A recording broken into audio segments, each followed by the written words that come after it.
नमस्कार बच्चों। कक्षा 12वीं हिंदी कोर के पाठ्यक्रम में आरोह पुस्तक में एक संस्मरण है काले मेघा पानी दे। आज हम इसी को आसान भाषा में समझने का प्रयास करेंगे। काले मेघा पानी दे यह संस्मरण पद्मश्री, व्यास तथा साहित्य के कई अन्य राष्ट्रीय पुरस्कारों से सम्मानित प्रसिद्ध साहित्यकार धर्मवीर भारती जी द्वारा रचित है। इस संस्मरण में लोक प्रचलित विश्वास और विज्ञान के द्वंद्व का सुंदर चित्रण किया गया है। वैसे तो विज्ञान और विश्वास का अपना अपना अलग ही कार्यक्षेत्र है, क्योंकि जहाँ विश्वास है वहाँ तर्क नहीं, तथा जहाँ विज्ञान है वहाँ बिना कारण कार्य के कोई बात ही नहीं। इनमें से कौन सार्थक है? पढ़े लिखे समाज को झंझोड़ने वाले इसी प्रश्न पर आधारित लेखक ने पानी के संबंध में यह प्रसंग रचा है। आषाढ़ का पहला पखवाड़ा बीत जाने पर जब पानी न बरसे, जीवन चुनौतियों का घर बन जाए और विज्ञान भी कोई समाधान न ढूंढ पाए, तो भारतीय समाज किसी जुगाड़ में लग जाता है।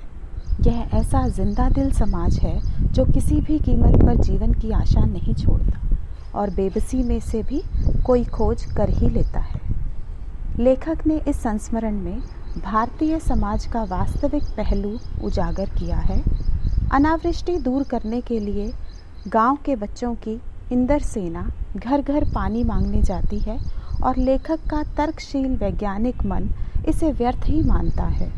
जो विश्वास जाति, नस्ल, मजहब और लिंग के आधार पर किसी समुदाय के लिए अपमानजनक हो, तब तो बिना विचारे उनका निराकरण ही होना चाहिए।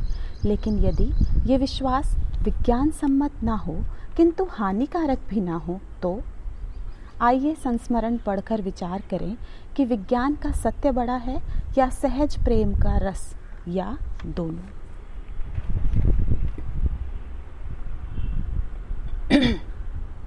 काले मेघा पानी दे। उन लोगों के दो नाम थे, इंदर सेना या मेढक मंडली। बिल्कुल एक दूसरे के विपरीत।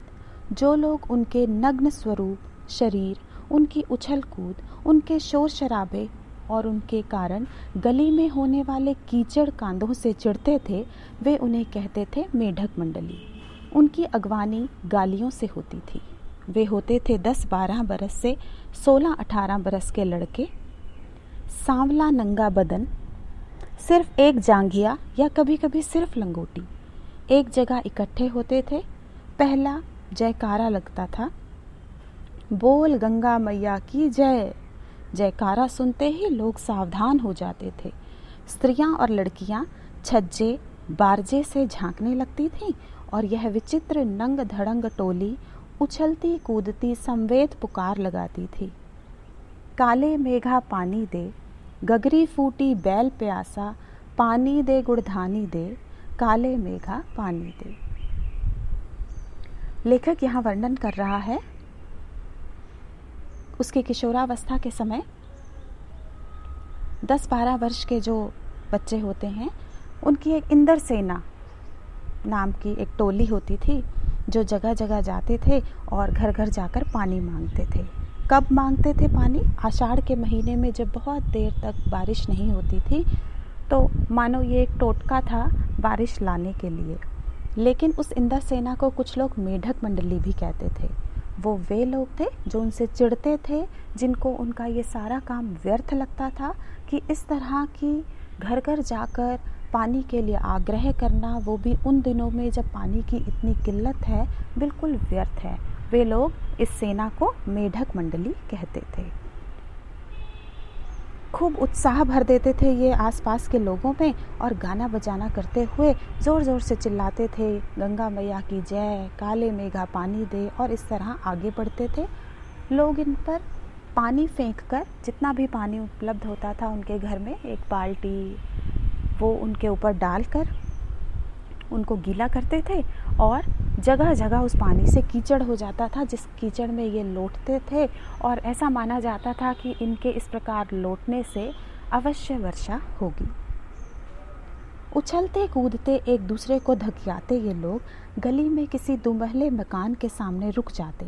पानी दे मैया, इंद्र सेना आई है। और जिन घरों में आखिर जेठ या शुरू आषाढ़ के उन सूखे दिनों में पानी की कमी भी होती थी, जिन घरों के कुएं भी सूख जाते थे, उन घरों से भी सहेज कर रखे हुए पानी में से बाल्टी या घड़े भर भर के इन बच्चों को सर से पैर तक तर कर दिया जाता था। ये भीगे बदन मिट्टी में लोट लगाते थे, पानी फेंकने से पैदा हुए कीचड़ में लथपथ हो जाते थे। हाथ, पाँव, बदन, मुंह, पेट सब पर गंदा कीचड़ मलकर फिर हाँक लगाते, बोल गंगा मैया की जय। और फिर मंडली बांधकर उछलते कूदते अगले घर की ओर चल पड़ते। बादलों को टेरते, काले मेघा पानी दे। वे सचमुच ऐसे दिन होते जब गली मोहल्ला, गांव शहर, हर जगह लोग गर्मी में भुन भुन कर त्राहिमाम कर रहे होते। जेठ के 10 तपा बीत कर आषाढ़ का पहला पखवाड़ा भी बीत चुका होता, पर क्षितिज पर कहीं बादल की रेख भी नहीं दिखती होती। कुएं सूखने लगते, नलों में एक तो बहुत कम पानी आता और आता भी तो आधी रात को भी, मानो खौलता हुआ पानी। प्रस्तुत गद्यांश में 3 शब्द इस तरह के आए हैं जो शायद आपको समझने में थोड़े से मुश्किल लगे। चल पड़ते बादलों को टेरते, बादलों को देखते हुए। टेरते शब्द का अर्थ है देखते हुए। पखवाड़ा मतलब 15 दिनों का समूह।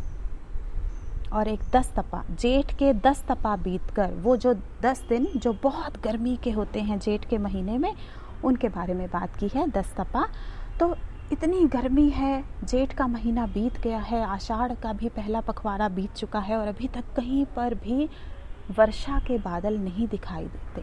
सब और थोड़ी सी निराशा है। कुएं सूख रहे हैं, नलों में पानी ही नहीं आता, पानी आता है तो एकदम खौलता हुआ।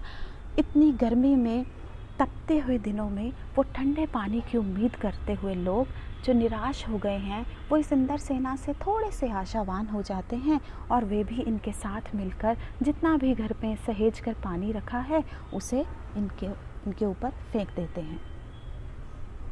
शहरों की तुलना में गांव में और भी हालात खराब होती हैं।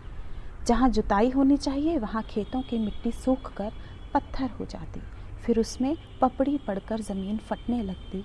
लू ऐसी कि चलते चलते आदमी आधे रास्ते में लू खाकर गिर पड़े। ढोर ढंगर प्यास के मारे मरने लगते, लेकिन बारिश का कहीं नाम निशान नहीं। ऐसे में पूजा पाठ, कथा विधान सब करके लोग जब हार जाते, तब अंतिम उपाय के रूप में निकलती यह इंद्र सेना।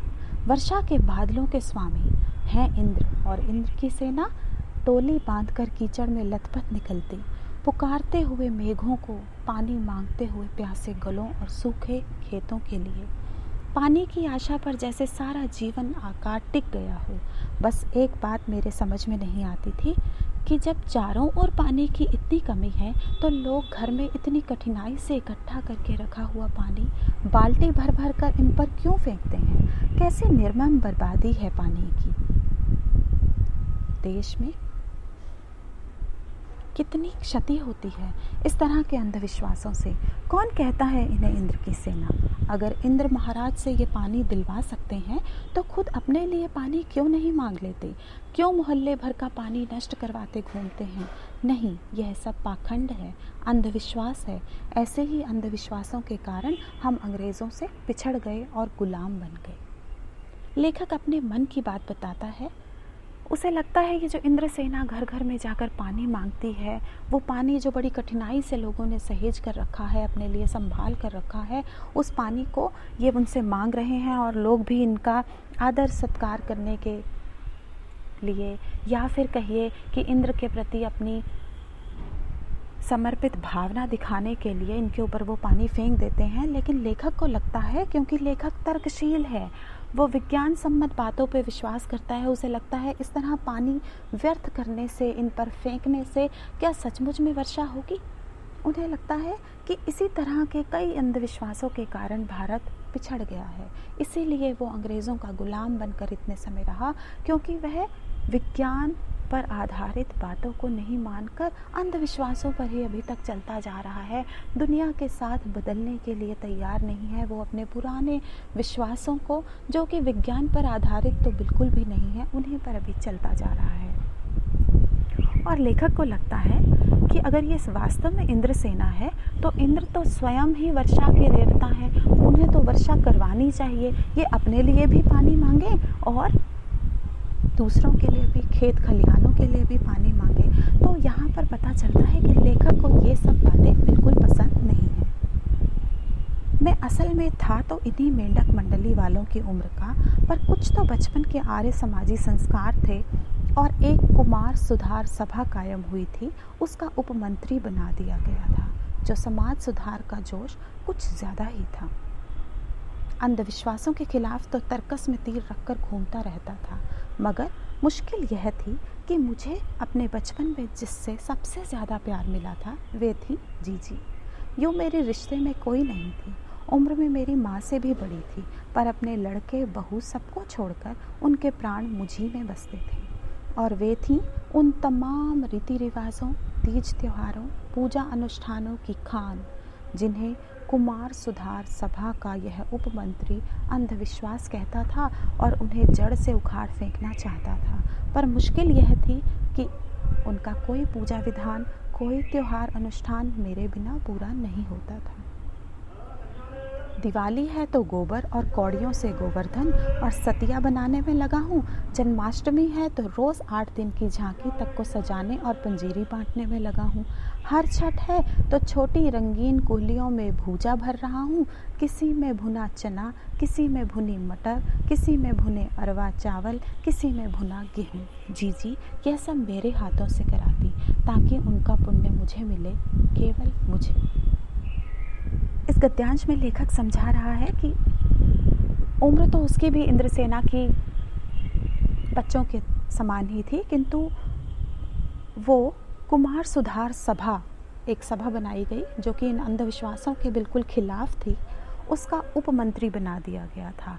और लेखक स्वयं भी इन तर्कहीन बातों को बिल्कुल मानता नहीं था, वो इन अंधविश्वासों के बिल्कुल विरुद्ध था, इन्हें ख़त्म करना चाहता था। लेकिन इसके साथ ही लेखक अपनी उन भावनाओं को व्यक्त करता है जिसमें वो बताता है कि उसकी एक जीजी हैं, उम्र में चाहे वो उसकी माँ से भी बड़ी हैं, लेकिन वो उसको इतना प्यार करती हैं कि कोई भी कार्य, कोई भी त्यौहार उसके बिना नहीं मनाती। लेकिन विरोधाभास क्या है कि जो जीजी हैं वो लेखक के बिल्कुल विपरीत इन रीति रिवाजों या कहे जाने वाले अंधविश्वासों पर बहुत ज़्यादा विश्वास करती हैं और घर में कोई भी कार्य हो जो पूजा से संबंधित है वो लेखक से ही करवाती हैं।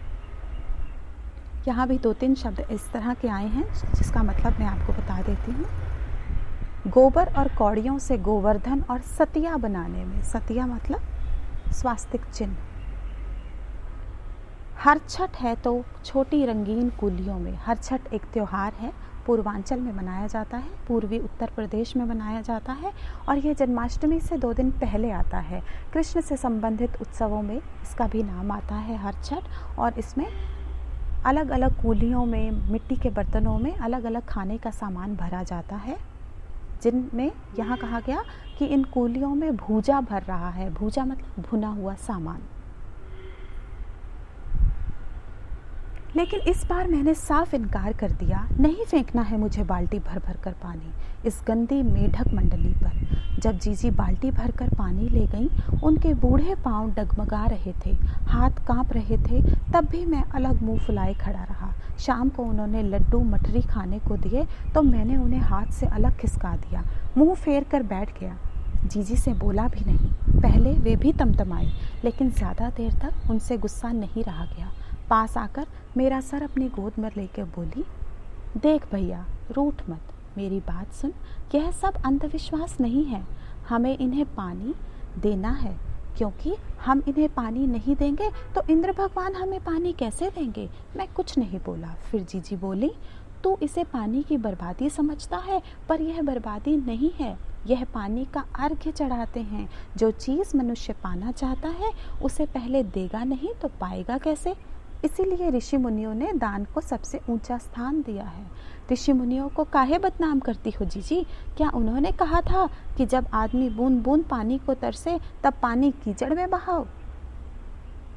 यहाँ लेखक और उसकी जीजी के विचारों का विरोध साफ दिखाई देता है, स्पष्ट। लक्षित होता है, जिसमें जो जीजी हैं वो अपने तर्क दे रही हैं कि ये जो पूजा पाठ है, ये इस तरह के पानी चढ़ाने रूपी अर्घ्य है, वो व्यर्थ नहीं होता। इसी तरह अगर हम ईश्वर से कुछ भी मांगना चाहते हैं तो हमें उसे पहले दान देना होता है, उस चीज़ का अर्पण करना होता है, उस चीज़ का अर्घ्य चढ़ाना होता है, तब ईश्वर हमें उसको 100 गुना 1000 गुना करके वापस करता है। जीजी अपने विश्वासों को अपने ही तर्कों में लपेटे हुए है, जबकि लेखक जो इन चीज़ों पर विश्वास नहीं करता और पानी बाल्टी भर भर कर पानी फेंकने के कारण वो अपनी जीजी से नाराज़ भी हो गया है, वो कहता है कि ऋषि मुनियों ने इस तरह की चीज़ें कहीं नहीं लिखी, हम उनके नाम पर इतनी सारी चीज़ें करते हैं, इतने सारे अंधविश्वासों को आगे बढ़ाते जाते हैं, जबकि ऐसा कुछ नहीं है। किसी ऋषि मुनि ने नहीं कहा कि पानी की किल्लत होने पर पानी को इस तरह व्यर्थ गवाओ, कीचड़ बनाओ और उसमें लोग बच्चे लोटपोट हों। ये कहाँ का न्याय है। कुछ देर चुप रही जीजी, फिर मटरी मेरे मुंह में डालते हुए बोली, देख, बिना त्याग के दान नहीं होता। अगर तेरे पास लाखों करोड़ों रुपए हैं तो उसमें से तू 2-4 रुपए किसी को दे दे तो यह क्या त्याग हुआ। त्याग तो वह होता है जो चीज़ तेरे पास भी कम है, जिसकी तुझको भी ज़रूरत है, तो अपनी ज़रूरत पीछे रखकर दूसरे के कल्याण के लिए उसे दे, तो त्याग तो वह होता है, दान तो वह होता है, उसी का फल मिलता है। फल वल कुछ नहीं मिलता, सब ढकोसला है। मैंने कहा तो पर मेरे तर्कों का किला पस्त होने लगा था, मगर मैं भी जिद पर अड़ा था। किला पस्त होना मतलब हार जाना, किसी चीज़ का कमज़ोरपन। अब यहाँ पर हमें पता चलता है कि जीजी क्या कह रही हैं लेखक से कि तुम कहते हो कि पानी को व्यर्थ करना उस समय में जब पानी की इतनी कमी है, उसको ऐसे व्यर्थ गंवाना बेकार है, ठीक नहीं है। लेकिन जो चीज़ हमारे पास कम है, हमें भी प्रिय है, हमें भी उसकी बहुत ज़रूरत है, अगर हम वो किसी को देते हैं तो वह वास्तविक दान है, ना कि करोड़ों रुपयों में से 2-4 रुपए देना दान है। चीज़ वो दान दी जाती है जिसकी हमारे पास भी कमी होती है, जिसकी हमें भी बहुत ज़रूरत होती है। जीजी अपने इस तर्क से इस बात को सम्मत करती है कि पानी की कमी के दौरान ही पानी का अर्घ्य देने से देवता प्रसन्न होंगे। लेखक को लगा कि उसके तर्कों का किला पस्त होने लगा है, मतलब उसका जो तर्क हैं वो कमज़ोर पड़ने लगे हैं जीजी के सामने। लेकिन फिर भी वो अपनी ज़िद पर अड़ा रहा और उसने कहा कि नहीं, जो गलत है वो गलत है। फिर जीजी बोली, देख, तू तो अभी से पढ़ लिख गया है, मैंने तो गांव के मदरसे का मुंह भी नहीं देखा, पर एक बात देखी है कि अगर 30-40 मन गेहूं उगाना है तो किसान 5-6 सेर अच्छा गेहूं अपने पास से लेकर ज़मीन में क्यारियां बनाकर फेंक देता है, उसे बुआई कहते हैं। यह जो सूखे हम अपने घर का पानी इन पर फेंकते हैं वह भी बुआई है। यह पानी गली में बोएंगे तो सारे शहर, कस्बा, गांव पर पानी वाले बादलों की फसल आ जाएगी। हम बीज बनाकर पानी देते हैं, फिर काले मेघा से पानी मांगते हैं। सब ऋषि मुनि कह गए हैं कि पहले खुद दो, तब देवता तुम्हें 4 गुना 8 गुना करके लौटाएंगे। भैया, यह तो हर आदमी का आचरण है, जिससे सबका आचरण बनता है। यथा राजा तथा प्रजा, सिर्फ वह यही सच नहीं है, सच यह भी है कि यथा प्रजा तथा राजा, यही तो गांधी जी महाराज कहते हैं। अब यहाँ जीजी जो हैं, लेखक की जीजी, वो अपने तर्कों को और भी ज़्यादा बढ़ाते हुए लेखक को समझा रही हैं कि जिस प्रकार किसान बीज बोता है, उसके लिए वो 5-6 सेर गेहूं के दाने बोता है ज़मीन में और उसके बाद ढेरों ढेर फसल उसको प्राप्त होती है, उसी प्रकार हम भी इस पानी की बुआई कर रहे हैं। हम भी सड़कों पर, मोहल्लों में पानी फेंक रहे हैं, जिसके बदले में हमें इंद्र देवता खूब काले मेघ देंगे जो ज़मीन को पानी से लबालब कर देंगे। जीजी के तर्कों के सामने लेखक की कुछ नहीं चल रही है, लेकिन वो फिर भी कहते हैं, इन बातों को आज 50 से ज़्यादा बरस होने को आए, पर ज्यों की त्यों मन पर दर्ज हैं। कभी कभी कैसे कैसे संदर्भों में ये बातें मन को कटोच जाती हैं। आज हम देश के लिए करते क्या हैं? मांगे हर क्षेत्र में बड़ी बड़ी हैं, पर त्याग का कहीं नामो निशान नहीं है। अपना स्वार्थ आज एकमात्र लक्ष्य रह गया है। हम चटकारे लेकर इसके या उसके भ्रष्टाचार की बातें करते हैं, पर क्या कभी हमने जांचा है कि अपने स्तर पर, अपने दायरे में हम उसी भ्रष्टाचार के अंग तो नहीं बन रहे हैं। काले मेघा दल के दल उमड़ते हैं, पानी झमाझम बरसता है, पर गगरी फूटी की फूटी रह जाती है। बैल प्यासे के प्यासे रह जाते हैं। आखिर कब बदलेगी यह स्थिति? इस संस्मरण में लेखक ने अंत में एक प्रश्न चिन्ह खड़ा कर दिया है कि कुछ लोगों के विश्वास से, कुछ लोगों के प्रयत्नों से यदि हमें कुछ अच्छा प्राप्त होता भी है तो क्या हम उसे सहेज कर रखते हैं? यहाँ लेखक ने इसको पानी को भ्रष्टाचार के साथ जोड़ दिया है। उसने कहा कि काले मेघा आए भी, झमाझम बरसे भी, पर क्या हम उस पानी को सहेज कर रख पाए? क्या हम उन परिस्थितियों को आगे ले जा पाए, या भ्रष्टाचार की वजह से हमने देश की अनुकूल परिस्थितियों को प्रतिकूल बना दिया है? एक बड़ा प्रश्न हमारे सामने खड़ा कर दिया है लेखक ने इस काले मेघा पानी दे संस्मरण के रूप में। और वह कहता है कि हमें अपना अपना योगदान, किसके लिए? समाज के विकास के लिए अपने अपने योगदान पर प्रश्न करना चाहिए। हमें ये देखना है कि हम क्या कर रहे हैं, हमारा कितना योगदान है।